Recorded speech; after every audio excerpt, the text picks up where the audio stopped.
Have you ever known someone so generous that people couldn't stop taking advantage of them? I have. That person was my father, Henry. Henry grew up poor in China without a father.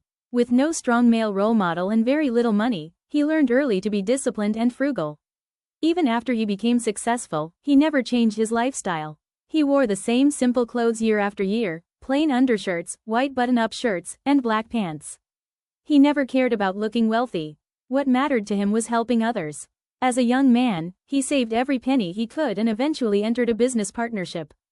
He handled the accounting while his partner focused on sales. The business prospered. Most people use newfound wealth to improve their own lives. My father used it to improve other people's lives. His younger brother struggled with gambling. Henry paid for his nieces' and nephews' education, school uniforms, and family expenses. Whenever gambling debts piled up, creditors came looking for my father. And he paid those debts too. Not once or twice, but many times. Relatives quickly learned that if they needed money, Henry was the person to call. He rarely said no. His second brother spent time in prison in Taiwan. Rather than abandon the family, my father supported his nephew financially for years, hoping the boy would have a better future. Only when the nephew began following the same destructive path did my father finally stop sending money.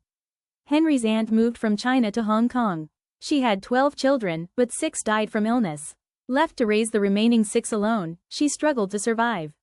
My father regularly sent money for food, tuition, and living expenses.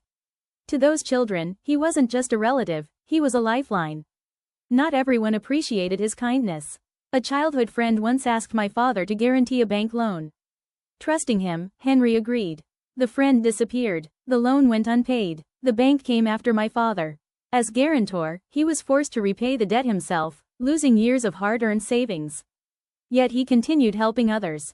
In 1964, my family hired a driver. He remained with us until my father passed away in 2004. 40 years. People don't stay with an employer that long unless they're treated well.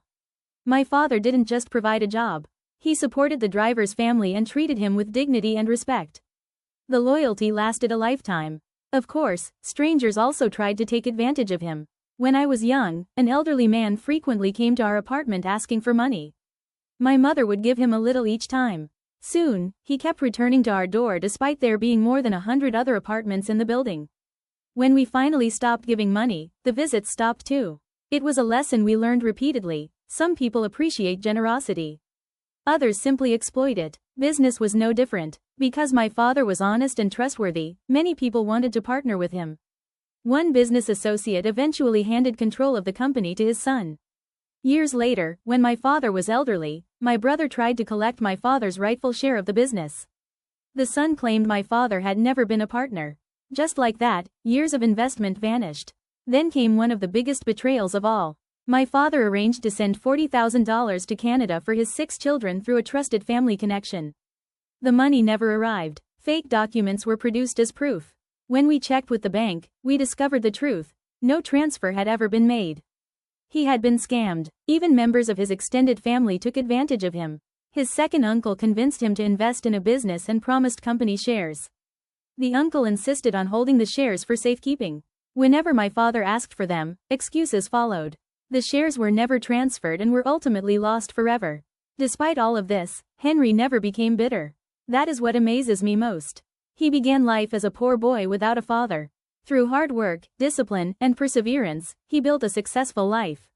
Yes, people cheated him. Yes, people betrayed him. Yes, he lost money many times.